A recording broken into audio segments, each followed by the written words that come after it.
নবরূপে সজ্জিত ঘাটাল পঞ্চায়েত সমিতি। আজ রক্তদান শিবির ও অরণ্য সপ্তাহ পালনের মধ্যে দিয়ে শীততাপ নিয়ন্ত্রিত ঘাটাল পঞ্চায়েত সমিতি নতুন করে সেজে উঠল। আজ ঘাটাল পঞ্চায়েত সমিতির পক্ষ থেকে ঘাটাল বিডিও অফিসে একাধিক কর্মসূচি পালিত হয়। একদিকে বন মহোৎসব, রক্তদান শিবিরের পাশাপাশি পঞ্চায়েত সমিতির নতুন কক্ষের দ্বারোদ্ঘাটন, সব মিলিয়ে উৎসবের মেজাজে পালিত হলো একের পর এক কর্মসূচি। ঘাটাল মহকুমা শাসকের পরামর্শে পঞ্চায়েত সমিতির উদ্যোগে রক্তদান শিবিরে রক্তদান করেন 15 জন মহিলা সহ মোট 48 জন। তার মধ্যে ঘাটাল ব্লক এলাকার জনপ্রতিনিধি ও বিডিও অফিসের কর্মীরাও রক্তদানে অংশ নেন। রক্তদাতাদের হাতে তুলে দেওয়া হয় একটি করে ছাতা, ফলের গাছ, টিফিনের প্যাকেট, সকলের জন্য দুপুরে খাওয়ার সুব্যবস্থাও ছিল। আজকের কর্মসূচিতে উপস্থিত ছিলেন ঘাটালের deputy magistrate Atanu Das, BDO Abhik Biswas, panchayat সমিতির সভাপতি শ্যামলী সর্দার, সহসভাপতি বিকাশ কর, স্বাস্থ্য কর্মাধ্যক্ষ পঞ্চানন মণ্ডল, পূর্ত কর্মাধ্যক্ষ হাবিবুর রহমান সহ অন্যান্য জনপ্রতিনিধিরা। জনস্বার্থে আগামী দিনে আরও অনেক পরিকল্পনা আছে বলে জানান বিডিও অফিসের বড়বাবু দীপক পাল। ঘাটাল থেকে মনসারাম করের রিপোর্ট।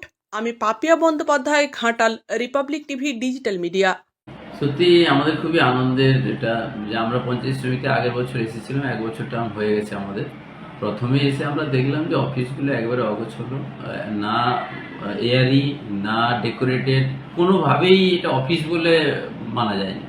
হয়তো আমাদের বয়স কম বা আমরা একটু আপ টু ডেটেড বলে হয়তো আমাদের এই মানসিকতা, যে ফান্ডেরও সমস্যা ছিল। তো বিগত বোর্ড থেকেও আলোচনা চলছিল, সিদ্ধান্ত হয়নি। আমরা এই নতুন বোর্ডে এসে সভাপতি, আমি, পূর্ত কর্মাধ্যক্ষ, আমাদের অন্যান্য কর্মাধ্যক্ষ, অর্থ কমিটিতে আমরা সিদ্ধান্ত গ্রহণ করি যে আমাদের ফিনান্সের ম্যাক্সিমাম টাকাটা অফিসটা আমরা আরও ডেকোরেটিভ করব এবং আমাদের যে পার্ক একমাত্র আছে হরিসিংপুর ইকো ট্যুরিজম পার্ক, এইখানে আমরা ফান্ডিং করব। তো সেই কাজটাই শুরু হয়েছে। দেখেছেন আপনারা সভাপতি এবং সহসভাপতি এবং কর্মাধ্যক্ষদের চেম্বার, এটা খুব সুন্দরভাবে বানানো হয়েছে।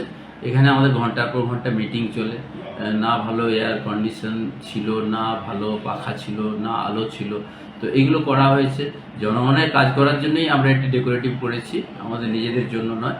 অনেক আধিকারিক আসেন, অনেক জনপ্রতিনিধি আসেন আমাদের স্থায়ী সমিতিতে, যাতে সুষ্ঠুভাবে সুন্দরভাবে মিটিংগুলো চলে, তার জন্য আমরা এই উদ্যোগ গ্রহণ করেছি।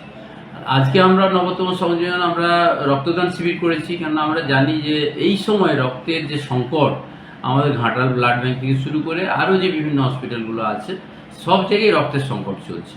এসডিও সাহেব আমাদেরকে বারবার বুঝিয়েছেন, বিভিন্ন অঞ্চলেও হয়েছে, পঞ্চায়েত সমিতি হচ্ছে।